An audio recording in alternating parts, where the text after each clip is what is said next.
The heavy cardboard package sitting on my wooden porch on a dark Tuesday morning reeked of industrial formaldehyde, sharp enough to burn the back of my throat. I was 65 years old, living on a quiet 3-acre plot in rural Oregon, raising my 14-year-old granddaughter, Clara, after my daughter passed away 8 years ago. I sliced through the thick fiber tape with my pocket knife. Inside lay a cracked, dark brown leather jacket, the exact coat I had sealed in a heavy plastic drum and buried beneath the floorboards of an abandoned logging shed in 1983. Tucked into the front breast pocket was a fresh Polaroid photograph. It showed Clara stepping off her yellow school bus at 4 o'clock yesterday afternoon, completely unaware of the camera. On the back of the photo, written in heavy black marker, was a single line. "Time to pay for your brother's sins, Richard. $250,000 in cash by Friday, or the prosecutor gets the 1983 hit-and-run file." My hands shook so violently the photo slipped from my fingers onto the porch floor. I hadn't seen that leather jacket in 43 years. In October 1983, when I was 22, my younger brother Mark came pounding on my garage door at midnight, sobbing hysterically, his hands covered in oil and dark blood. He had struck a pedestrian on Highway 9 near the old wooden logging bridge and panicked, driving off into the dark. To save Mark from a 20-year state prison sentence that would have shattered his young life, I helped him strip the crumpled front bumper off his Ford truck, pushed the vehicle deep into an overgrown sinkhole in the forest, and buried my own coat. I took the secret onto my shoulders, swearing I would take it to my grave. Mark had died 5 years ago from pancreatic cancer. My wife had passed away long before that. I was the only living person who knew where that coat was hidden. Or so I believed. If you want to hear more raw emotional confessions from people who survived their family's deepest betrayals, take just 5 seconds to subscribe to the channel. Your support helps us keep telling these true stories. Suddenly, the harsh ring of the vintage wall-mounted landline inside my kitchen shattered the silence of the house. I stepped inside, my heart hammering against my ribs like a trapped bird, and lifted the receiver. "Hello?" A synthesized metallic voice rasped through the speaker. "Check the mail slot, Richard. Your house doesn't belong to you anymore." "Who is this?" I demanded, my knuckles turning bone white around the receiver. "Leave Clara out of this." The line went dead with a loud mechanical click. I hurried down the carpeted hallway and looked down at the brass mail slot in the front door. A heavy white legal envelope sat on the welcome mat. I tore it open with trembling fingers. It was an official notice from the county land registry. My entire $300,000 property mortgage had been bought out in full by a private firm called Cascade Timber Holdings, LLC. Attached was an immediate notice to vacate, demanding I surrender the keys within 7 days due to an alleged title trust default. My head spun. I had spent over 20 years making monthly payments to clear this home so Clara would always have a roof over her head. How could an unknown corporation buy out a private bank mortgage without my knowledge or signature? I ran into my home office, unlocked the bottom filing cabinet drawer, and reached for the original blue binder containing my house deed and trust records. The iron lock on the drawer had been forced open. The blue binder was gone. In its place sat an old, scratched micro cassette tape. Stenciled across the plastic casing in yellowing tape was a date, October 12, 1983. My pulse raced. October 12, 1983 was the exact night Mark came to my garage. I grabbed my dusty recorder from the desk shelf, popped the cassette inside, and hit play. Static hissed loudly from the speaker. Then my 22-year-old voice filled the quiet room, sounding frantic and terrified. "We can't call the police, Mark. The front bumper is completely crushed. We have to hide the truck before sunrise." Then came Mark's desperate crying. But right beneath his sobs, a second voice whispered in the background, a cool, steady female voice that turned my stomach to ice. "Make sure you hold on to his coat, Mark. We might need it if he ever decides to talk." It was my late wife's voice. I collapsed into my desk chair, holding the tape player against my chest as my breathing turned shallow and ragged. My wife, Evelyn, had passed away 12 years ago. For over 30 years, I believed she was an innocent, gentle woman who knew nothing about the heavy, dark secret I carried for my brother. She had sat beside me in our bed that night in 1983, dabbing the cold sweat from my forehead, calling me a selfless brother for protecting Mark's future. It had all been a calculated lie. Evelyn had known from the very first hour. She had advised Mark to keep evidence against me as leverage. Before I could process the crushing weight of that revelation, heavy boots stomped across the porch steps outside. 3 firm knocks echoed against the glass pane of the front door. I shoved the tape into my coat, grabbed a heavy brass paperweight from my desk, and walked to the entryway. Standing under the porch light was Deputy Miller from the County Sheriff's Department, a man I had known since he was a teenager playing local high school football. "Morning, Richard," Miller said, shaking the rain from his broad shoulders. "Sorry to drop by unannounced on a wet day." "Deputy," I said, forcing my voice to remain even, "is everything all right?" "Got a strange call at the station an hour ago. An anonymous tip claimed there's an unregistered vintage Ford pickup submerged in the old quarry pond behind your back fence line. They said it matches the physical profile of a vehicle from a 1983 hit-and-run cold case." My stomach dropped into a cold pit. "That quarry was fenced off 30 years ago, Deputy. Nobody goes back there." "Well, whoever called had exact GPS coordinates," Miller said, handing me a slip of yellow memo paper. "We're bringing a dive team out tomorrow morning at 8. Just wanted to let you know before the heavy equipment trucks start rolling up your gravel road." He turned and walked back to his patrol car. I looked down at the slip of paper in my hand. Written beneath the handwritten coordinates in fresh blue ink was a short note. "Midnight at the old timber mill, Richard. $250,000 in cash, or the dive team pulls the truck's registration card." The blackmailer wasn't giving me until Friday. They were tightening the trap minute by minute. I knew who held the original title card to that 1983 Ford pickup. When Mark bought the vehicle in 1981 at 19, he needed a co-signer.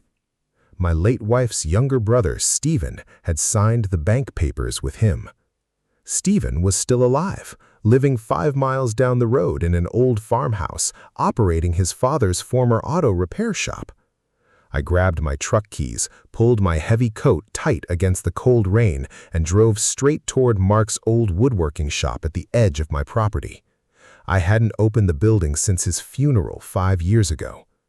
The rusted iron padlock on the heavy wooden door snapped under the leverage of my steel crowbar. Inside, the air smelled thick of damp cedar, oil, and dust. I walked over to Mark's heavy oak workbench, pulling open the bottom wooden drawer where he stored old machinery manuals and receipts. Beneath a pile of yellowed sandpaper sheets lay a thick leather-bound notebook. I flipped through the brittle pages until I reached the entries from October 1983. October 14th, 1983. "Richard took the blame tonight. He thinks he's saving my life. God forgive me, I couldn't tell him who was really behind the wheel of the truck. If Richard ever finds out Evelyn was driving with Stephen in the passenger seat, it will destroy everything."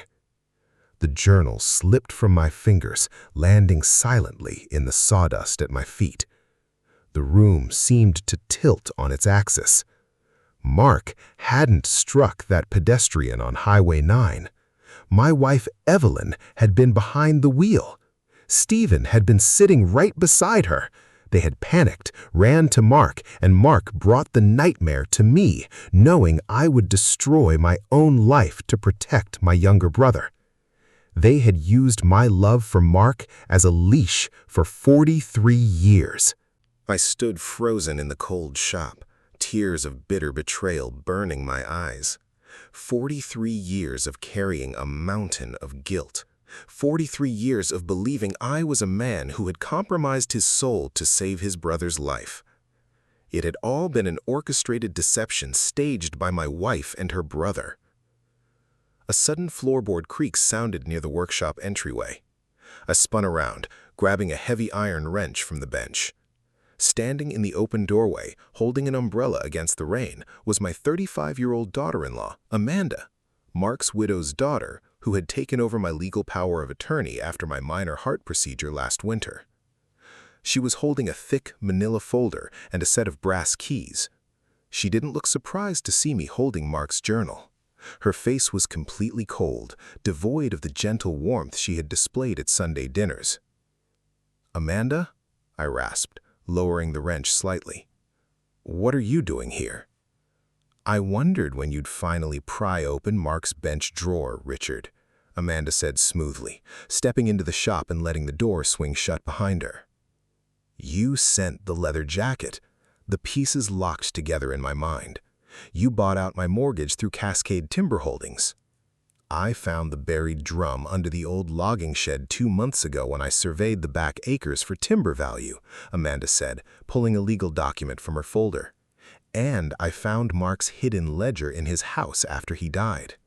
She held up the document so the header was visible under the dim hanging bulb. "Application for Involuntary Residential Care and Guardianship, Pine Valley Senior Facility." "My mother died with nothing because your brother spent his final years paying off Stephen's gambling debts to keep him quiet," Amanda yelled, her calm mask cracking into sharp rage. "Your family ruined our lives. You sat on $300,000 worth of timberland while my mother worked 12-hour shifts at the diner until her heart failed." "I didn't know, Amanda," I shouted back, stepping forward. "I swear on my life I thought I was protecting Mark." "It doesn't matter what you thought," Amanda sneered, pulling a digital tablet from her bag. "I hold your medical power of attorney. I submitted the psychiatric evaluation forms to the county court this morning. By noon tomorrow, a judge will sign the emergency order declaring you mentally incompetent due to severe trauma-induced dementia." "Clara lives with me," I said, my voice shaking with pure panic. "She needs her home." "Clara will be placed in a state boarding program until she turns 18, Amanda said coldly, "and this entire property will be clear-cut by Cascade Timber Holdings. The proceeds will settle my mother's estate debts and cover my legal fees." She reached into her coat, pulling out a heavy brass padlock and a small black stun gun. The blue electric arc crackled loudly in the damp air of the shop. "You're going to step into the back storage room and stay there until the transport team from Pine Valley arrives tomorrow morning, Richard." Amanda pointed the crackling device toward my chest. "Move, now." I looked at the blue electric arc, then down at the heavy iron wrench in my hand. I was 65 years old, worn down by decades of hard physical labor and emotional guilt. But the heavy weight that had rested on my shoulders for 43 years suddenly vanished. I didn't have to protect their lie anymore. "No," I said softly. Amanda frowned. "What?" "I said no, Amanda," I repeated, taking a firm step toward her. Part 7. The Electric Arc. Amanda lunged forward, pressing the stun gun directly against my left shoulder. A sharp, burning shock surged through my arm, sending a jolt of pain through my chest. My vision flickered, but I didn't fall. I swung my left arm around, slamming my forearm against her wrist. The stun gun flew from her grip, clattering across the floorboards and dropping into the dark gap beneath the workbench. Amanda stumbled back against the heavy wooden doorframe, her eyes wide with sudden shock. "You crazy old fool! The police dive team already has the coordinates for the truck. You'll spend the rest of your life in state prison."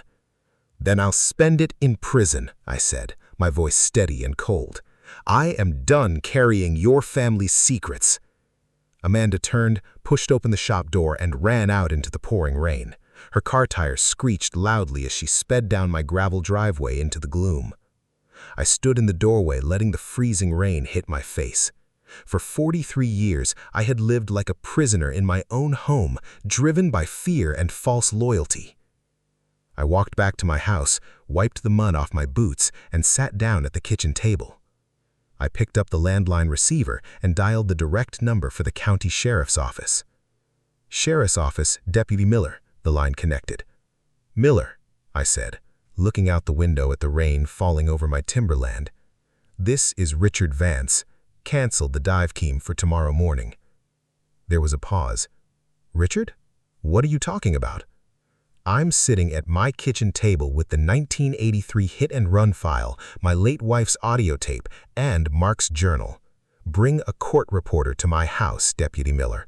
I'm ready to make a full statement." An hour later, I sat in a small room at the county sheriff's department. Deputy Miller sat across from me with a yellow legal pad, while two state troopers stood near the door in silence as I recounted every detail of October 12, 1983. I placed the preserved leather jacket, the micro-cassette tape, Mark's leather journal, and the fraudulent land documents Amanda had filed on the table between us. "Richard," Deputy Miller said, setting his pen down, "you realize that by giving this official statement, you are admitting to being an accessory after the fact to a fatal hit-and-run?" "I know," I said, extending my hands across the table. "Put the cuffs on me if you need to, Miller, but check the registration title on that submerged Ford truck first.